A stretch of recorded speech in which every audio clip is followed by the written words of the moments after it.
Hello dear students, आज हम करेंगे use of if and would have.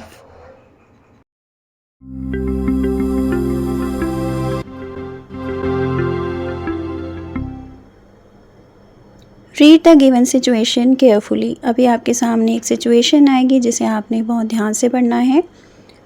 Last month Saumya was in hospital for an operation. His friend Ravi didn't know this, so he didn't go to visit him. They met a few days ago. Last month Saumya नाम के एक लड़के का hospital में operation हुआ था. उसके friend Ravi को उसके बारे में पता नहीं था, इसीलिए वो उससे मिलने नहीं गया था और कुछ दिन पहले वे मिले थे. Ravi said, if I had known you were in hospital I would have gone to visit you. Ravi ने कहा था कि अगर मुझे पता होता कि तुम हॉस्पिटल में हो तो मैं तुमसे मिलने जाता. ठीक है, तो ये जो सेंटेंस है देखिए यहाँ पर इफ़ यूज़ किया है हमने और किस तरह से हमने ये सेंटेंस बनाया है अभी मैं आपको अच्छी तरह से इसे समझाने वाली हूँ. इन सेंटेंसेस को हम कंडीशनल सेंटेंसेस भी बोलते हैं. ठीक है, देखिए यहाँ पर फिर से ये सेंटेंस लिखा हुआ है जिसे आपने समझना है. Ravi said, if I had known you were in hospital I would have gone to visit you. The real situation was that he didn't know he was in hospital. तो real situation क्या थी? real situation वे थी कि उसे नहीं पता था कि वो हॉस्पिटल में है, उसका फ्रेंड हॉस्पिटल में था. ठीक है, तो यहाँ पर जो real situation है वो ये थी कि उसे नहीं पता था. When we talk about the past, we use if plus subject plus had plus V3 in one part of the sentence. जब भी हम पास्ट की बात करते हैं तो इस स्ट्रक्चर को हम फॉलो करते हैं. उसमें इफ़ लगाते हैं, उसके बाद सब्जेक्ट, फिर हैड और उसके बाद third form of the verb. Subject plus would have plus V3 जो हम यूज़ करते हैं वो हम कहाँ यूज़ करते हैं? In the other part of the sentence.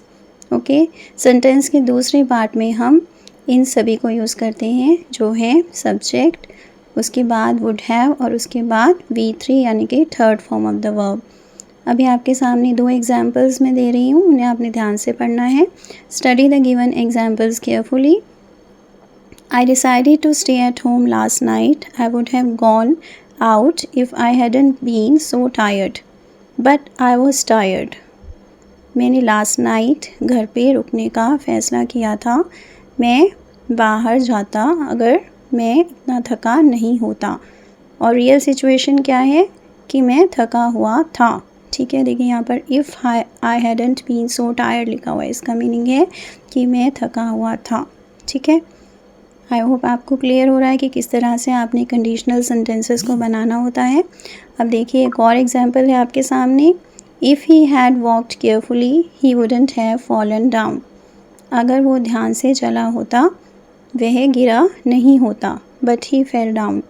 और असल में क्या हुआ था, असलियत में क्या हुआ था कि वह गिर गया था, वह नीचे गिर गया था. ठीक है, तो ये जो सेंटेंसेस हैं मैं आपको फिर से बता रही हूँ, इन्हें हम बोलते हैं कंडीशनल सेंटेंसेस जो कि आपको बनाने आने ही चाहिए. ओके, जब भी हम इफ़ को यूज़ करते हैं इसका मीनिंग होता है अगर. ठीक है, और इसके बाद आपने जो वर्ड्स यूज़ करने होते हैं उन्हें आपने ध्यान से यूज़ करना है.